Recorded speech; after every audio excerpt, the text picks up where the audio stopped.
नमस्कार। मैं आज आपके सामने जो है नींबू चिकित्सा से संबंधित दूसरा भाग प्रस्तुत कर रहा हूँ। आप उसे बड़े गौर से सुनिए, देखिए और उसका लाभ उठाइए, पैसे की बचत कीजिए। नींबू जो है, जितनी भी रोग मनुष्य को शरीर में उत्पन्न होते हैं, हर रोग के लिए एक बहुत ही बोल्ड अचूक चिकित्सा है। उसके भंडारण करने के लिए भी आपको विधि बताई जाएगी, कैसे क्या उसका भंडारण करना है, जिससे कभी भी जब अचानक उसकी आवश्यकता पड़ती है तो उसका उपयोग कर सकते हैं। और नींबू बहुत ही सुलभ और कहीं भी उपलब्ध होने वाली चीज़ है। तो नींबू का प्रयोग करते समय उपयुक्त बातों का ध्यान रखना आवश्यक है कि नींबू में vitamin A, vitamin B, vitamin C भरपूर मात्रा में होती है। विटामिन ए अगर 1 भाग है तो विटामिन बी 2 और विटामिन सी 3 भाग होता है। इसमें ये तत्व प्रचुर मात्रा में पाए जाते हैं, जैसे पोटेशियम, लोहा, सोडियम, मैग्नीशियम, तांबा, फास्फोरस और क्लोरीन। प्रोटीन, वसा और कार्बोज भी जो है पर्याप्त मात्रा में जो है पाए जाते हैं। विटामिन ए की कमी हो तो शरीर की जो है बढ़त रुक जाती है, रोगों से लड़ने की शक्ति ही कम हो जाती है, आंखें भी कमज़ोर पड़ जाती हैं, हड्डियों के जोड़ दर्द करने लगते हैं, शरीर सूखता चला जाता है और शरीर तंत्र में सड़ान पैदा होने लगती है। यह सड़ान मुंह में बदबूदार सांस बनकर निकलती है। नींबू में विटामिन ए का 1 ही भाग इन सब बुराइयों को जो है जड़ से मिटा देता है। वह पायरिया होगा, न मसूड़े फूलेंगे, न सड़ांध रहेगी, मुंह से सुगंधित सांस निकलने लगेगी, खाने पीने का शौक खत्म हो जाता है, जठराग्नि ठंडी पड़ जाती है, इसलिए पेट में सड़ रहे मल की गैस दिमाग खराब कर देती है, जीना दूभर हो जाता है। नींबू के में विटामिन बी 2 भाग है, यह आदमी को जो है मौत के मुंह से बाहर निकालता है, बुझ गई जठराग्नि को भड़का देता है। आदमी खाता भी जी भरकर है और खाया हुआ पच भी जाता है। विटामिन सी की कमी भी शरीर का सत्यानाश कर देती है, यहाँ तक कि आंतों में छाले भी पड़ जाते हैं अगर विटामिन सी की कमी हो जाती है। रक्त दूषित हो जाता है, जोड़ों में ऐंठन सी आ जाती है, शरीर की मशीनरी ही ढंग से काम नहीं करती, मुंह की महक मर जाती है, दांत खराब होने लगते हैं, आदमी मरियल सा होकर रह जाता है। नींबू में 3 हिस्से विटामिन सी होता है। इसके सेवन से अंदरूनी जितनी भी गंदगी है वो सब सफाई हो जाती है, सूखे गाल भरने लगते हैं और उनमें साफ खून की ललाई आती है। पानी, फल या साग सब्जी में डालकर ही नींबू का सेवन करें। जल या फल में मिलाकर शरीर को स्वस्थ और सौंदर्यता देता है। नींबू में कैल्शियम प्रचुर मात्रा में होता है। चूने की कमी से हड्डियां कमज़ोर पड़ जाती हैं, पतली रह जाती हैं, खून में गर्मी नहीं रहती और तन बदन सुस्त होने लगता है। नींबू से यह कमी पूरी हो जाती है और स्फूर्ति लौट आती है। हमारे शरीर में खनिज तत्वों की सही मात्रा में मौजूद होना उतना ही जरूरी है जितना स्वस्थ रहना। पोटेशियम एक ऐसा तत्व है जिसके अभाव से हमारा लीवर जो है बेकार हो जाता है। इसका काम ठप होगा तो मल जमा होगा। अगर यह होगा कि फोड़े फुंसियों से बदन भर जाएगा, असर उसका ये होगा कि फोड़े फुंसियों से बदन भर जाएगा, घाव भरने में नहीं आएंगे। नींबू उसका जो है एक चमत्कारी इलाज है। मैग्नीशियम की कमी में स्नायु तंत्र में भारी गड़बड़ी पैदा हो जाती है, दिल की धड़कन बढ़ जाती है, सीने में जलन रहती है, खून में अम्लता का अंश बढ़ जाता है। नींबू में मैग्नीशियम अच्छी मात्रा में है। यह स्नायु तंत्र को मजबूत कर इन रोगों से जो है छुटकारा दिला देता है। कारबूज हमारे शरीर में बल और स्फूर्ति के स्रोत हैं। गर्मी बनाए रखने के लिए हमें कारबूज की हमेशा आवश्यकता पड़ती है। गर्मी होगी तो भूख भी लगेगी और प्यास भी। शरीर की गर्मी ही मर जाए तो नींद भी नहीं आती। नींबू में कारबोज भरपूर है। यह आदमी को बुढ़ापे में भी फुर्तीला बना देता है। सच तो यह है कि नींबू खनिजों का विशाल भंडार है। इनकी कमी हमारे दिलो दिमाग पर भी असर डालती है और इंद्रियों पर भी। शरीर में ताजगी होगी तो खाना भी अच्छा होगा। दोस्तों, वीडियो को बड़े ध्यान से पूरा सुनें और फिर इसके से जो लाभ प्राप्त होते हैं उसका जो है फ़ायदा उठाएं। और वीडियो आप लोगों को अच्छा लगे तो इसको लाइक अवश्य करें, सब्सक्राइब करें और बेल घंटी को बजाएं।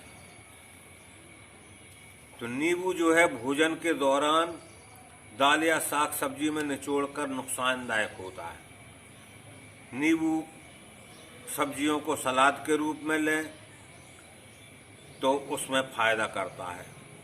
हमारे मुंह में लाला ग्रंथियां पहले से ही प्रकृति ने दे रखी हैं। ये ग्रंथियां भोजन के दौरान लार छोड़ती हैं, जिसके सहारे हमारी पाचन क्रिया पूरी होती है। चूँकि नींबू तीखी खटास वाला है, इसलिए लाला ग्रंथियां लार छोड़ना बंद कर देती हैं। इससे पाचन क्रिया में रुकावट पड़ती है। खा पी चुकने पर नींबू चूस सकते हैं। भोजन के साथ लेना तो सलाद में निचोड़िए, कच्चा प्याज काटकर उसमें डालिए, आपको बहुत लाभ होगा। हमारा शरीर मल मज्जा का ढेर है। नींबू हमारे शरीर का मैल खुरचकर बहा देता है, साथ ही सुगंधित वायु निकालकर रोम रोम में ताजगी भर देता है। शरीर में दूषण जमा होने से ही शरीर में दूषण जमा होने से फोड़ा फुंसियाँ और चर्म रोग आदि पैदा हो जाते हैं। नींबू हमारे शरीर का मैल को निकाल देता है, साथ ही दुर्गंधित वायु निकालकर रोम रोम में ताजगी भर देता है। मैल जमा होने से ही खट्टी डकारें आती हैं, जमाइयाँ आती हैं, सुस्ती और मुर्दनी आती है। इन सब का इलाज नींबू कर देता है। सर्दी के भयानक प्रकोप जिसे बोलते हैं निमोनिया, निमोनिया में भी नींबू असर दिखाता है। लोग सोचते हैं निमोनिया ठंड से हो रहा है, नींबू ठंडा होता है, लेकिन नींबू जो है सदाबहार अमृत फल है। इसलिए इस प्रकार नींबू हमारे लिए विभिन्न प्रकार से लाभदायक है। इसके द्वारा हम अनेक प्रकार का सुख पा सकते हैं। भगवान धन्वंतरी ने नींबू को अमृत का कहा है। वास्तव में यह अमृत फल ही है। तो इसका महत्व है नींबू का। नींबू का महत्व केवल रोग उपचार तक ही सीमित नहीं है, वरन उसमें सौंदर्यता निखारने की भी अद्भुत शक्ति होती है। सौंदर्यवर्धक साबुनों में जो विशेष रूप से स्नान के लिए बनाए जाते हैं, उनमें नींबू का रस भी उपयोग होता है। नींबू रस के द्वारा प्राचीन काल में रूपसी नारियां अपना सौंदर्य दीर्घ काल तक सुरक्षित रखती थी। इसलिए इस उपयुक्तता के कारण नींबू का अपना महत्व है। स्नान करने के लिए जो आप जल लें, उस जल में जो है नींबू का रस को डाल दें, साथ ही थोड़ी मात्रा में नमक भी मिला दें। इस प्रकार के जल से स्नान करने पर आपकी त्वचा पर निखार आता है, सौंदर्यता बढ़ती है, वह चमकीली और मुलायम बनती है। प्राचीन काल में पद्मिनी, मेवाड़ की रानी आदि परम सुंदरियां इस प्रकार के ही जल से स्नान कर अपनी त्वचा को मोहक बनाए रखती थी। नींबू चर्म रोगों में लाभदायक है और सौंदर्य वर्धन के गुण के कारण भी इसका अपना महत्व बढ़ जाता है। मुखड़े पर तेज ओज चमक लाने के लिए नींबू रस से चेहरे की हल्की हल्की मालिश करें। मलाई में यदि यह रस मिला लें तो और भी अच्छा है। इसे 15 मिनट मालिश कर रुक जाएं और जब ये सूख जाए तो सूख जाने पर चेहरे को धो डालें। कुछ समय बाद चेहरा दमकने लगेगा, मुहासे, कील, मस्से कुछ ना होंगे। मुखड़े की त्वचा मुलायम चिकनी बनी रहेगी। चेहरे पर सुकड़न नहीं आएगी, जो झुर्रियाँ पड़ जाती हैं वो झुर्रियाँ नहीं रहेंगी। हल्दी और आटा बराबर मात्रा में नींबू के रस द्वारा उपटन बनाकर शरीर पर लगाने से और बाद में स्नान करने पर सारा शरीर सुकिंचन तथा चमकीला हो जाता है। स्त्रियों के लिए उपटन विशेष रूप से बहुत गुणकारी है। ऐसा उपटन लगाने से शरीर में जो रोए होते हैं, शरीर से रोए रोम विहीन होकर त्वचा अत्यंत चिकनी हो जाती है। चेहरे पर चेचक के दाग हों तो कच्चे नारियल के पानी में इसकी मात्रा के आधे बराबर नींबू का रस मिलाकर मुलायम हाथों से मालिश करें। बाद में सूख जाने पर शीतल जल से मुखड़ा धो लें। किसी प्रकार के साबुन का प्रयोग न करें। सने सने चेचक के दाग मिटना शुरू हो जाएंगे। 8-10 दिन के प्रयोग के उपरांत ही आप इसका स्वयं अनुभव करने लगेंगे। नींबू किसी भी सौंदर्यवर्धक प्रसाधन से कम नहीं है। इसकी अम्लता के खनिज तत्व चेहरे त्वचा पर निखार लाते हैं। कुछ स्त्री पुरुषों की आंखों के नीचे बहुत काले स्याह गड्ढे पड़ जाते हैं। नींबू का रस 1 भाग 4 गुना भाग पानी में डालकर इन गड्ढों को धोया जाए तो यह कालापन जाता रहता है। उनका रंग त्वचा के आकार का हो जाता है। नींबू के छिलकों को भी आप फेंकें नहीं। निचोड़ने के बाद नींबू के छिलका को जो है सुखाकर पीस करके इनका बारीक चूर्ण बना लें और चूर्ण में तेल में जो है फेंटकर बालों की जड़ों में रगड़ने से बालों का झड़ना बंद हो जाता है। बाल देर से पकते हैं और इसके कुछ लोग श्वेत कुष्ठ में भी लगाते हैं। यह सारा सौंदर्य बिगाड़ देता है। इससे पहले कि काफ़ी पुराने हो सकें, उभरते हुए ही नींबू के बीज पीसकर सरसों तेल में मलहम जैसा लेप बनाकर हौले हौले उन पर रगड़ें। लगभग 10 मिनट बाद ताजे जल से जो है त्वचा को पोंछ लें।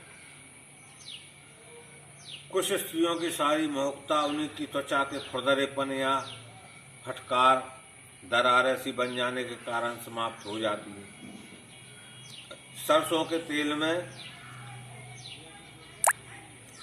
उसकी मात्रा के बराबर नींबू मिलाकर मालिश कर स्नान करने से त्वचा का यह दोष समाप्त हो जाता है। यौवन काल में कुछ युवक युवतियां के दोनों या किसी एक गाल पर दाने से आ जाते हैं। रंग गोरा होने पर भी यह दाने हरे या नीले रंग के होते हैं तथा उनमें कांटे जैसे निकले दिख पड़ते हैं। इसी तरह लगा दें और फिर रुक जाएं। सूख जाने पर जब वह जलन सी होने लगे तो ताज़े पानी से धो डालें। तो नींबू का एक अपना बहुत भी अच्छा महत्व है, इसको समझिए और इसको अपने दैनिक उपयोग में लाइए। भारतीय स्त्रियां इसका नाना प्रकार से अचार भी बनाती हैं। इसका अचार वर्षों सुरक्षित रहता है। जितना पुराना अचार होगा उतना ही लाभदायक रहता है। ज्वर आने पर, स्वाद बिगड़ जाने पर इसका सेवन शरीर के संपूर्ण दूषित तत्व निकाल करके फेंक देता है। नींबू अनेक प्रकार से महत्वपूर्ण है। इसकी उपेक्षा करना, इसके गुणों से लाभ ना उठाना हमारी अपनी मूर्खता है। प्रकृति ने जब हमें ऐसी और इतनी सस्ती वस्तु दी है तो क्यों ना हम इसका लाभ उठाएं। अब आइए हम आपको जो है इसके विविध उपयोग अगले भाग में बताएंगे। और आज के इस वीडियो में आपको अगर हमारी अच्छी लगी है तो शीघ्र ही इसको जो है बेल आइकॉन दबाएं और साथ में लाइक करें और अपने दोस्त यारों में शेयर करें, जिससे सभी लोग जो है इसका फ़ायदा उठा सकें। नमस्कार।